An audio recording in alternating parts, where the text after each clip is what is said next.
Welcome to another enlightening podcast from Be Awake, Aware, Alive.com, where we question everything.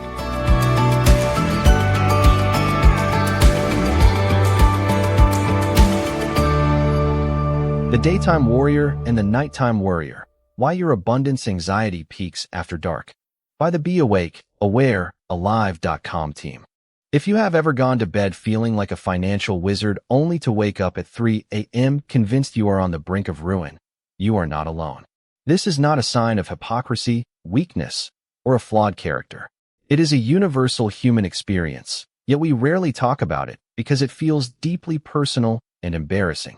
How is it that you can close a deal, charm a client, or map out a brilliant business plan with unshakable confidence during the golden hours of daylight, only to lie in the dark, staring at the ceiling, as your brain catalogs every unpaid bill and uncertain future?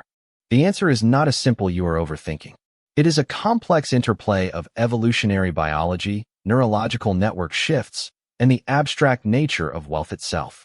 Understanding this internal tug-of-war is the first step to reclaiming your peace of mind, not just during the day, but through the darkest hours of the night. The doer versus the auditor. During the day, your brain operates in what neuroscientists call the task-positive network. This is the mode of action. When you are moving, communicating, and solving immediate problems, you receive instant feedback. Sending an email gets a reply. Completing a task releases a hit of dopamine. Confidence thrives in this environment because you are actively generating value. However, once the laptop closes and the noise of the world fades, your brain defaults to the default mode network, or DMN for short. This is the introspective, future-projecting space where the brain tries to make sense of your life narrative. Without external stimuli to keep it occupied, the DMN interprets ambiguity as a threat. Abundance is the most ambiguous goal there is. It is an abstract, unprovable future state. Your night brain does not care about the potential you have. It tries to solve for certainty. And because the future is fundamentally unknowable, it creates catastrophic scenarios simply to force you to pay attention. Day you is a doer, night you is a ruthless auditor. And auditors, by trade, are paid to find deficits. The hormonal tidal wave. We often believe our confidence is purely mental, but it is deeply chemical. The transition from daytime confidence to nighttime dread is driven by a hormonal seesaw. In the morning, cortisol, the stress hormone, naturally surges to wake you up. In moderate doses, this hormone sharpens your focus, boosts blood sugar, and provides a resilient "I can handle anything" feeling. It is nature's coffee. As the sun sets, however, cortisol plummets. Melatonin rises to prepare you for sleep. Your metabolic rate drops, and blood sugar levels fluctuate. Here is the kicker. The prefrontal cortex, the logical, rational, and strategic part of your brain, requires immense energy to function. By night, it is exhausted. As it tires, it loses its inhibitory control over the amygdala, the brain's fear center. At night, you aren't rationally assessing your finances or your career trajectory. You are experiencing a chemical vulnerability dressed up as a financial forecast. The worry you feel at 2 a.m. is not a prophetic vision of doom. It is a biological false alarm. The abundance paradox. Why does abundance specifically trigger such anxiety at night? Because abundance is a measurement of enoughness, not a physical object you can hold. During the day, abundance feels like a verb. It is the flow of income, the movement of connections, the action of progress. It is kinetic energy. At night, there is no flow. There is stillness.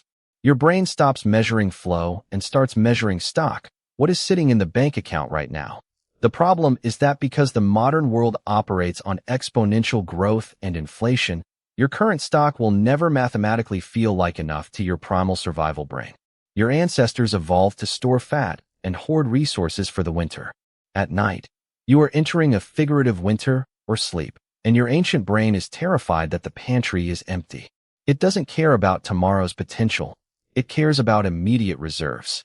The weight of decision fatigue. Confidence is a high-energy state. Making optimistic, expansive decisions requires a significant amount of willpower. By the time evening rolls around, you are suffering from ego depletion, your cognitive resources are tapped out. When you are tired, The brain takes the path of least resistance, which is always the scarcity mindset. Fear is energy efficient. Optimism is expensive. In a state of fatigue, scarcity feels like safety. The brain says, if I worry about lack, I am staying vigilant, and vigilance keeps me alive. It mistakes anxiety for preparedness. You lie in bed running mental spreadsheets, thinking that if you just stress enough, you will solve the problem. But you are solving nothing. You are only burning out the mental battery you need for the next day. Building the bridge. How to stop the nightly spiral. Understanding the why is liberating, but we need the how. How do you reconcile the warrior and the worrier? 1. Schedule your worry, the shutdown rule. Do not allow your brain to have free rein over your fears. Set a 15-minute window, ideally right before you log off work or immediately after dinner, dedicated solely to financial worry. Sit down with a pen and physically write down everything that is scaring you. By externalizing the fear, you are telling your brain, I have outsourced this to a list. It is safe. We will look at it tomorrow at 9 a.m. This process offloads the cognitive burden so your default mode network doesn't feel the need to hold on to it during sleep. 2. Reframe the feeling. When the worry hits at 11 p.m., practice the mantra, I am not worried about money. I am tired. Separate the physical sensation of fatigue from the mental narrative. Treat the night worry as a biological misfire, not a spiritual message from the universe. By labeling it as tiredness, you strip the anxiety of its authority. 3. Measure inputs, not outputs. Do not ask, do I have enough? Ask, did I do enough today? Anchor your confidence in verifiable actions rather than abstract results. If you made one phone call, sent one proposal, or improved one system today, that is a fact. Abundance is built on consistent action. The results are simply lagging indicators. Trust the input. 4. The 3-3-3 grounding technique. If you wake up in a cold sweat, do not engage in mental math. It will only feed the panic. Ground yourself in the physical present. Name 3 things you can see, 3 distinct sounds you can hear, and move 3 different body parts. This forces your brain out of the abstract future and into the tangible present. In this exact moment, you are breathing. You are safe. The bills are not in the bedroom. The worries are not physical threats. A call to compassion. The goal is not to make night you think like day you. Night you is exhausted and trying to protect you from hypothetical predators. It is the overzealous guard dog that barks at shadows. Do not fight the guard dog. Thank night you for the heads up, pat it on the head, and promise to review the perimeter in the morning. Morning you has the energy, the cortisol, and the logical reasoning to handle the numbers. Night you just needs rest. Reclaiming your sleep is the most abundant act of self-care you can perform. Because without rest, there is no energy, and without energy, there is no abundance. Trust the process, trust your actions, and let the night be for healing, not for hunting. Don't forget to sign up to our mailing list, follow our social channels, donate if you're able, and open your mind with more free blogs and life-changing books at Be Awake, Aware, Alive.com.